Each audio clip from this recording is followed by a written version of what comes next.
You think that accent makes you sound smart? Keith's voice cuts through the checkout line, carts clattering like cymbals. Mia's hands shake, the barcode scanner stuttering between them. Say something else, he taunts. Let's see if anyone even understands you. Mia swallows, then turns to the next customer. Buenos dias, señora. ¿Cómo está hoy? The crowd gasps. New York has just gone silent. Now let me tell you how this incredible story unfolded. But before you continue, take a quiet second. Become part of this journey. Subscribe, not just to follow a channel, but to stay connected. Share your heart in the comments, and tell me where you're watching from, because your support keeps these stories alive. Now, let's begin. Morning light slanted through the big front windows of Trader Joe's Union Square, catching the sheen of apples stacked like trophies. Beeps, laughter, and the smell of roasted coffee filled the aisles. At register 4, Mia Gordon worked her rhythm. Scan, bag, smile. Her voice, warm with her Jamaican roots, turned every good mornin' to ya into a small melody. Then Keith Armstrong stepped up, pressed gray suit, phone still in his hand, impatience radiating like heat. His driver stood behind the cart, heavy with imported groceries. Good mornin', sir. Did you find everything all right? Mia asked. He blinked. What? She repeated gently. Did you find everything all right? A small frown curled his mouth. If you'd speak English, maybe I'd understand you the first time. Silence rippled outward. A mother stopped rocking her stroller. Someone's earbuds slipped out. Mia straightened her shoulders. Sir, I am speaking English. Keith's voice rose. If you call that English. Trader Joe's must be desperate if they're hiring people who can't even talk properly. He tossed his platinum card onto the counter. It spun and landed between them like a dare. Mia's chest burned, but her expression didn't crack. She began scanning. Kale, almond milk, cage-free eggs, each beep steady as a heartbeat. Then she drew a breath. Next customer, please. The woman behind Keith, a middle-aged shopper with a bright woven tote, stepped forward. Mia met her eyes softly. Where you from, ma'am? Mexico, the woman answered, cautious. Mia's smile deepened. Buenos dias, señora. ¿Cómo está hoy? The woman's face lit up. Estoy bien, gracias. ¿Y usted? Keith's brow furrowed. The next man in line wore a scarf patterned with tiny Eiffel Towers. Mia caught it instantly. France? She asked. He nodded, startled. Bonjour, monsieur. Vous avez trouvé tout ce dont vous aviez besoin aujourd'hui? Oui, merci. Incroyable, he murmured. Gasps drifted through the line. Then a young student stepped up, earbuds dangling, phone screen flashing Mandarin characters. Mia smiled. China? The girl nodded. Ni hao, ni shu yao dai zi ma. Hello, do you need a bag? The student's eyes went wide. Wo shu yao, xie xie. Yes, please, thank you. Phones rose higher now, recording. A man wearing a silver crescent pendant stepped forward. She noticed the script tattoo curling down his wrist. Min ein anta ya achi. Where are you from, brother? She asked. He smiled, surprised. Egypt, she nodded. Ahlan wa sahlan, kif halak al-yawm. Welcome, how are you today? He answered warmly. Alhamdulillah, tamam. Finally, a tall woman in a wool coat with Cyrillic letters on her grocery list approached. Mia tilted her head. Russia? Da, the woman said cautiously. Dobroye utro. Kak vashi dela segodnya? Good morning. How are you today? The woman's jaw dropped. Ochen korosho. Spasibo. Very good, thank you. By now, the line had become a small audience, half laughing, half in awe. Keith stood frozen amid the applause. Mia turned back to him. Her voice, calm as a Sunday hymn, filled the store. Seems everyone here understands me just fine, sir. For a heartbeat, even the air conditioner stopped humming. Then, spontaneous applause. A customer shouted, "You tell him, girl!" Another yelled, "That's New York!" Keith's face flushed crimson. He grabbed his card and stormed toward the exit, his driver scrambling behind. Mia exhaled slowly, her hands finally still. Her young co-worker whispered, "Mia, that was insane. How'd you know all those languages?" She smiled faintly. You listen long enough in this city, you learn how people sound when they're just trying to belong. Behind her, the store manager rushed up, half worried, half proud. "You okay?" Mia nodded, eyes glistening. "Just doing my job, sir." At that moment, a text notification pinged on a customer's phone. Cashier at Trader Joe's speaks 5 languages after being insulted by Billionaire. By noon, the clip would circle the internet. By evening, the world would know Mia Gordon.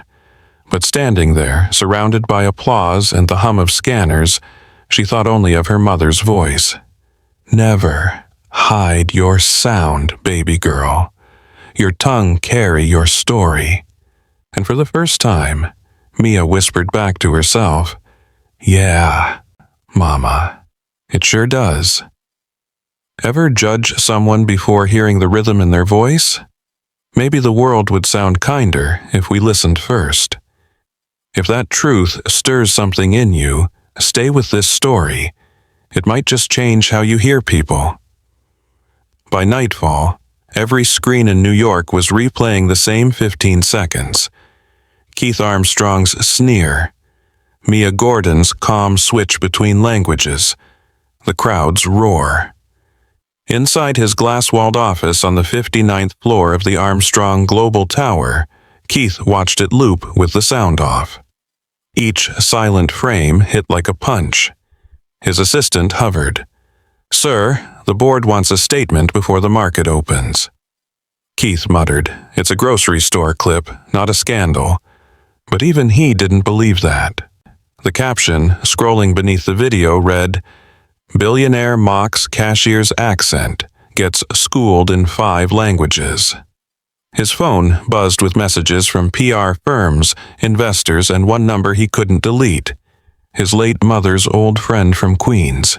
Claudine would have been ashamed, Keith. He shut the screen off. The reflection staring back from the window didn't look powerful. It looked small. 2 days later, Brooklyn. Community Center Mia sat cross-legged on the linoleum floor, surrounded by kids coloring flashcards of flags and alphabets. She'd traded her Trader Joe's apron for a faded denim jacket. A volunteer stuck her head in. "Mia, there's a guy outside asking for you. Says his name's Keith Armstrong?" Mia froze. The name rang through her chest like static. She stood, dusted her jeans, and walked into the hallway. Keith waited near the mural of handprints. No suit this time, just a navy sweater and the haunted eyes of a man who hadn't slept. "Mia," he began, voice low. "I needed to say I'm sorry." She crossed her arms.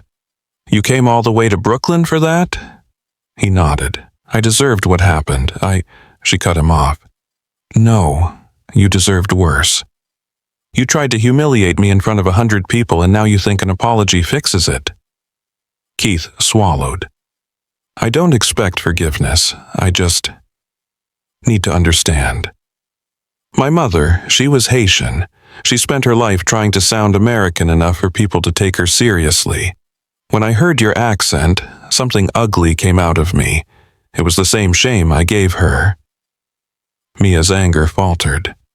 Your mama was Haitian? Port-au-Prince, he said softly. She died 5 years ago. I never told anyone how much I hated myself for making her hide who she was. Silence stretched between them. The muffled laughter of children bled through the door. Mia looked away. You know what hurts the most? I wasn't angry for me. I was angry for every person who's been told they sound wrong in the only voice they have. Keith nodded, eyes glistening. You turned that anger into something powerful. I wish I had that strength. She sighed. Strength? I was terrified. My hands were shaken. I just remembered what my mama said about never hiding my sound. He smiled faintly. She was right. A little boy ran out of the classroom. Miss Mia, we finished the alphabet game. She knelt to high-five him. Good job, champ. The boy looked at Keith. You her friend? Keith hesitated. Mia answered, He's trying to be. The kid grinned. Then you gotta learn the word for friend in 5 languages, too. He darted back inside. Keith chuckled. Seems fair. Mia stood. You want to make this right? Use that billionaire power for something good. Help these kids. Help people who sound like your mama. He met her eyes. Tell me how. Later that night, Queen's Cemetery. A drizzle misted over the headstones. Keith stood before a modest granite slab that read Claudine Armstrong, beloved mother and teacher. He placed a Trader Joe's flower bouquet at its base. I met someone, Mom, he whispered. She reminded me of you. Strong, proud, unafraid of her own voice. I hurt her the way I hurt you, but she's giving me a chance to do better. He wiped his cheek with his sleeve, eyes on the city lights blinking beyond the cemetery gates. Next morning, Trader Joe's, Union Square. Mia clocked in early. The store buzzed with curious customers who whispered her name like she was a legend. Her manager handed her a newspaper. Front page, Mia Gordon, the woman who spoke for all of us. She laughed softly. Lord, the world's crazy. A tall man approached the register, placing a folded check on the counter. From Keith Armstrong, he said. Donation for the community center, anonymous if possible. Mia unfolded it, $250,000. Her breath caught. That night, her phone buzzed. An unknown number. A text, not charity, gratitude. But days later, Hampton's Estate, Grayson Harbor. Keith stared at architectural plans scattered across his mahogany desk, schematics for a new philanthropic wing labeled the Voices Project. His assistant asked, What's the mission statement? He said quietly, To give people a place where every accent is welcome. Have you ever tried to bury part of yourself just to fit in? If someone like Mia has ever reminded you to be proud of your voice, maybe that's your sign to stay with stories that keep you human. 3 months later, the Voices Initiative had become the talk of New York. Community centers from Harlem to Queens now offered free language and ESL classes funded by Keith Armstrong's foundation. At the center of every flyer was a single quote from Mia Gordon, Your sound is your strength. Inside the renovated Brooklyn gym, once cracked tile, now bright murals, Mia organized a volunteer workshop.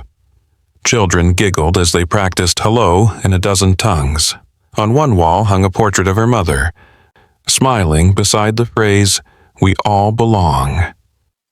Keith was supposed to arrive quietly that afternoon.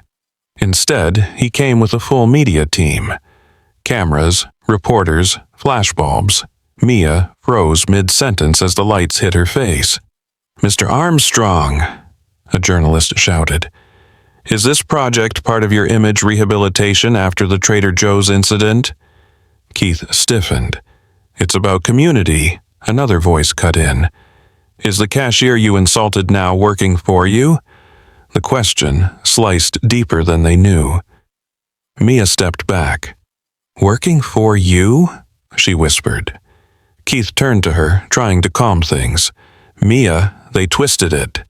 But the microphones were already in her face. "Mia, how does it feel being the billionaire's redemption story?" The room seemed to tilt. The kids stared, confused. She forced a breath. "This isn't about redemption.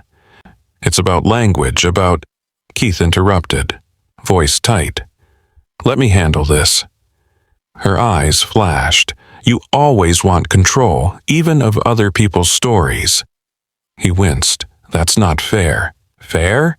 she hissed. "You turned what happened into a press tour. You made my voice your brand."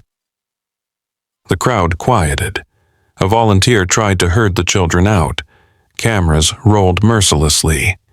Keith's PR rep whispered, "We need to move." "No," Keith said softly. But his words reached her wrong, sounding like command. Mia tore off her volunteer badge and walked out the back door into the rain. Outside, Brooklyn Street, late afternoon rain slicked the pavement, reflecting the yellow taxi lights. Keith followed, coat drenched.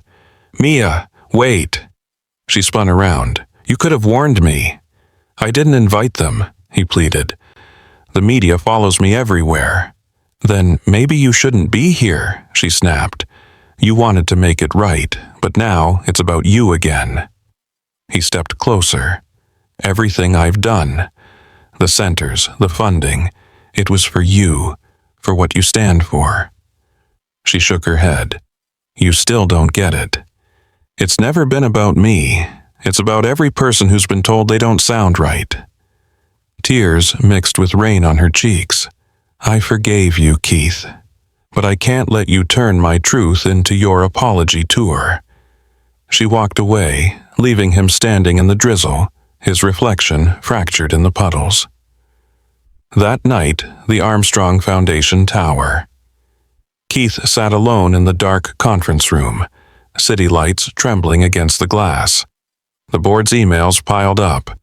Press fallout worsening. Mia Gordon distancing herself. He rubbed his temples. For the first time since his mother's funeral, he cried openly. "She was right," he whispered to the empty room. "I still don't listen." Meanwhile, Mia's apartment, Flatbush. Mia sat on her small couch, scrolling through social media. Clips of the confrontation flooded her feed. "Cashier turns on Billionaire again," the captions screamed. Her chest tightened. She never wanted fame, she wanted respect. Her phone buzzed. It was the same kid from the center, little Jameer. A voice note. "Miss Mia, Mr. Keith came back tonight. He fixed the mural you painted. He said he messed up. We miss you." She stared at the screen, torn between fury and compassion. Her mother's voice echoed in her head. "Don't shut your heart before you hear the full story, baby girl." Next morning. Grayson Harbor Estate, Long Island. Mia drove out herself, the road flanked by leafless oaks and sea mist. Keith's mansion loomed at the edge of the Atlantic. Modern glass, lonely and cold. The gate guard waved her through. Inside, she found him by the terrace, staring at the ocean. Sleeves rolled up, hair unkempt. He turned slowly. "You shouldn't have come." "Maybe I shouldn't," she said. "But Jameer said you fixed the mural." "I ruined what we built," he murmured. "The project's now tied to my name. That's not what you wanted." "No," she admitted. "But maybe it's what the world needed to notice. People listen to money before they listen to truth." He looked at her, searching. "And you? Will you ever talk to me again?" She hesitated. "Depends. Are you here to speak? Or finally to listen?" The waves crashed against the rocks below. They stood in silence, wind whipping between them. Two worlds colliding, bruised but still reaching. Neither knew yet that this was not their ending, but the breath before it. Have you ever tried to fix something only to make it worse by taking control again? Maybe the bravest thing isn't to speak louder, but to stop and listen. If that truth stings a little, stay. The next part might heal more than you expect. The wind off the Atlantic came colder now, sweeping through the glass corridors of Grayson Harbor. Mia followed the sound of the sea until it filled the silence between them. Keith stood barefoot on the terrace, staring at the horizon. The morning light cut through the storm-gray sky and spilled across his face. He looked older, smaller. "I grew up a few blocks from here," he said, voice almost lost in the wind. "My mother used to clean houses for people who lived on this coast. She'd come home every night and practice her English so no one would laugh at her accent. I helped her rehearse, and then I started correcting her." He turned toward Mia. "When she died, I promised I'd never feel small again. So I built walls, money, arrogance, whatever it took. That day at Trader Joe's, I heard her voice in yours, and I punished you for it." Mia didn't speak at first. The ocean kept crashing. Then she stepped closer. "You can't rewrite that day, Keith, but you can decide what story comes next." He exhaled. "That's why I called the press. I thought if the world saw me do something good, it would drown out what I did wrong. I forgot that it was your story to tell, not mine." Mia nodded slowly. "Then tell the truth. With me, not for me." 2 weeks later, the Voices Initiative held its largest event yet, a bilingual poetry night in Central Park's Naumburg bandshell. Lanterns hung from the trees. Hundreds of people gathered. Immigrants, students, journalists, families. Mia stepped to the mic first. Her heart thudded like a drum under her ribs. 3 months ago, I was just a cashier with an accent, she began. Then someone tried to turn my voice into a joke. I almost let him. She looked over at Keith standing backstage, hands clasped. But I remembered something my mama said. "Never hide your sound, baby girl. Your tongue carry your story." So tonight isn't about shame, it's about sound, about all the ways we belong. Applause rose, soft but steady. She gestured toward the edge of the stage. "And now, someone who's learning what it means to listen." Keith walked out. Cameras flashed. Murmurs rippled. He adjusted the mic, then set his prepared speech aside. "I once thought success gave me the right to speak over people. I was wrong. The woman standing next to me taught me that dignity has its own language." He turned toward Mia. "If you'll allow me, I'd like to learn to say I'm sorry the right way." Mia smiled faintly. "Go ahead then." He looked at her, searching. "Spanish first?" She nodded. "Lo siento." Then softly, "Je suis désolé." "Duibuki." "Ana Asif." "Prostimenia." Each phrase trembled through the mic. The crowd grew silent. Mia's eyes glistened. "Now English," she whispered. "I'm sorry." And this time it sounded honest. The audience erupted, not in spectacle, but in warmth. Strangers clapped, some cried, others called out words of thanks in their own tongues. Later, under the twinkling string lights, Mia found Keith sitting on the park's stone ledge, away from the noise. "You did good," she said, handing him a paper cup of coffee. He laughed softly. "You mean I didn't completely humiliate myself?" "Not today." He took a sip, looking at her. "I keep thinking about something you said, that people listen to money before they listen to truth. What if we use the money to make sure the truth gets a microphone?" Mia raised an eyebrow. "Meaning?" "I want you to run the Voices Initiative," he said. Your name, your leadership. I'll fund it, but I'll stay behind the scenes." Her eyes widened. "You serious?" He nodded. "You've already built something real. I just want to help without being the face of it." Mia looked out at the crowd dispersing, children chasing bubbles across the lawn. "All right," she said finally, "but you're not hiding. You'll still show up, you'll still listen." He smiled. "Deal." Summer returned to the city. The Voices Initiative headquarters opened in a renovated library on the Lower East Side. Inside, you could hear laughter in 5 languages at once: English mixing with Spanish, French, Mandarin, Arabic, Russian. A mural covered one wall. A portrait of a young black woman with headphones on, the caption reading, "Your sound is your strength." Mia walked the hallway, checking classrooms where volunteers taught pronunciation, translation, and storytelling. Keith appeared beside her, sleeves rolled, a clipboard under his arm. "How's our director today?" he asked. "Busy," she said, smiling. "Happy." He gestured to the window where kids drew flags on the glass with dry erase markers. "Look at that," he whispered. "Every accent in one room." She glanced at him. "You finally learned to listen." He met her eyes. "You finally taught me how." For a moment, neither spoke. The hum of voices, the scrape of chalk, the city's pulse outside. It was its own kind of music. Mia reached for the light switch. "Let's keep this sound going." If a story like this made you pause, if it made you think about your own voice or the ones you've silenced, don't let that moment pass. Stay close to stories that make you listen. Maybe that's the kindest way to answer them. The end.